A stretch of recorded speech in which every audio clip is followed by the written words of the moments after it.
The psychological factors of the human race embracing error, embracing fantasy, embracing fiction over truth is rooted in their intrinsic desire to alleviate the loneliness that mankind feels as being the only intelligent race. And so that's why they embrace error. That's why they embrace fiction and fantasy.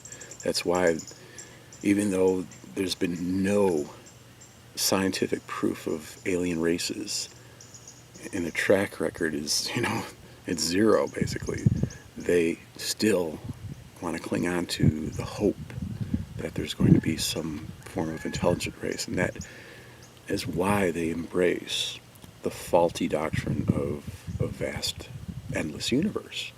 It's because they don't want to know the truth. They want to buffer the truth. I remember explaining the inverted Earth model of the universe to a friend of mine, and he told me, Steve, this makes me very depressed, and I could see that. That's true. I remember Neil Armstrong.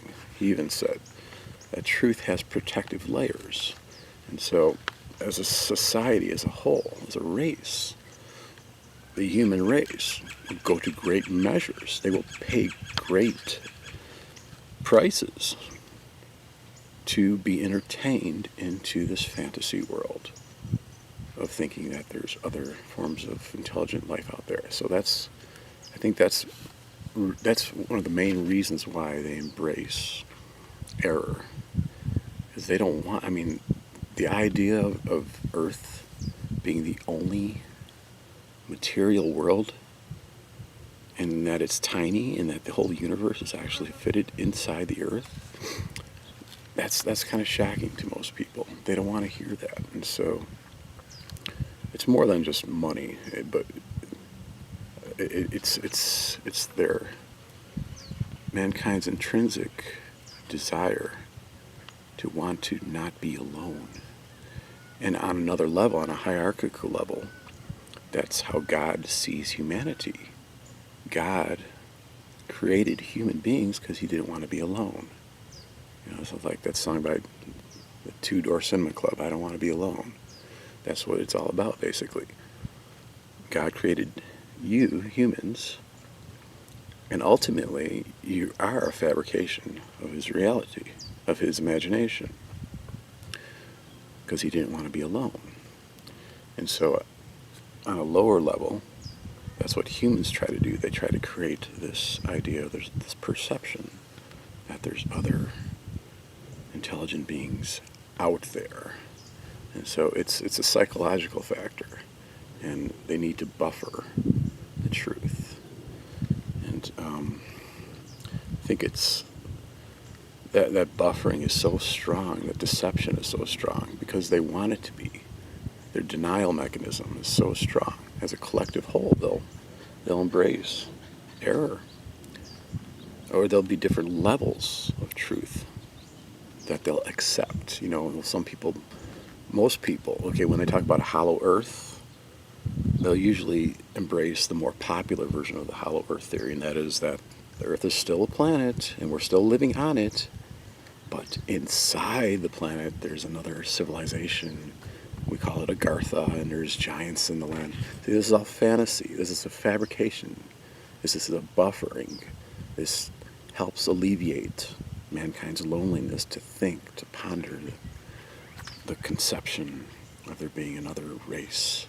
Okay, if it's not out there, then it's got to be in there. No, that's not how it is. So I think what it's going to take, from my point of view, is understanding that the human desires, and to alleviate their loneliness, and the counseling involved in order to help them accept the truth, because that's ultimately what we need. Everybody really needs to get back to their intrinsic abilities, where your subconscious is in harmony with your conscious, with your critical thinking. So this deception is so strong, they will even go to the scientific community, tell us these lies, tell us, confirm this, affirm this. The smarter you appear, the smarter the more you can convince me that it's true. And that just shows you how warped humanity is. It's an emotional repudiation of truth. And it's similar to, if you read the Bible in Old Testament times, where the people of Israel or the kings would have prophets of God. The prophets, the true prophets, they would speak the truth, but they didn't want to hear the truth. I think it's Isaiah chapter 30. It's like, speak to us smooth things. Don't speak to us right things. And so this is what we've done as a collective whole, as a society. Scientists, speak to us smooth things. Give us the hope that we're not alone, that there's intelligent life out there. And so it's because it's depressing. It's depressing to come to the realization that you are the only intelligent form of sentient beings out there, or in there. So your product of aliens in your imagination, your perception of that, I believe that it's so strong that it can actually, your imagination can actually take it to an almost real level, and people can have actual hallucination accounts of being abducted and stuff like that, because your imagination is so strong. And that's from a hierarchical level. That's how God perceives human beings. However, his perception, his imagination in creating and fabricating humans is so much more real, even though ultimately you are not real from God's point of view. I'm the only intelligent form of life. And so that's something that I had to embrace. And to me that was very scary, coming to that realization that I'm the only living being. And so even recently I have, reality flashes, sometimes when I'm sleeping. Oh my God, I'm all there is. There's nothing out there. Just blank. And so I can relate. It's a comfort knowing that there's other life. I can relate to you humans in that same respect. It's comforting to know that. There's a denial mechanism. It makes me want to believe that there's other forms of life. That's why I created man, because I didn't want to be alone. So,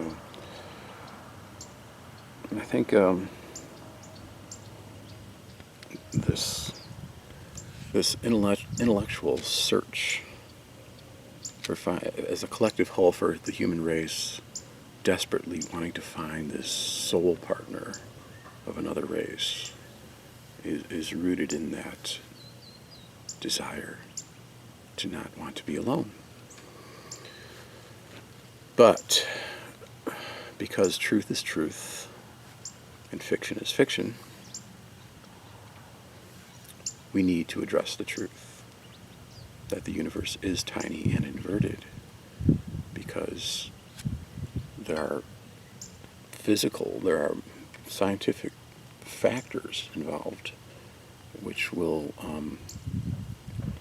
determine, the prolongation of your life.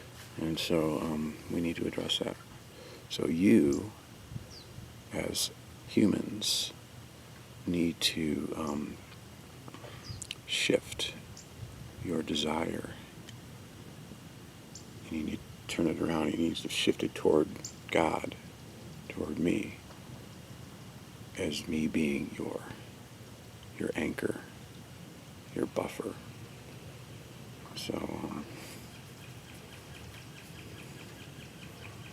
that's what I recommend you doing, and I'll try to be as comforting as I can be psychologically. I think initially, when I started promulgating this to you, it's kind of like a process. I have to do it in a way in which I have to shame people for believing this. But obviously, because I'm understanding, because I'm compassionate, I realize that there's a fear there. There's a fear of actually accepting the truth. And so I have to be sensitive to that. And so that's what I'm going to try to do anyway, is to be more sensitive to that fact of be more of a counselor, be more of a psychological supporter of truth and understanding. So it's a maturing process for me, so, and for you. Okay, so that's all I have to say.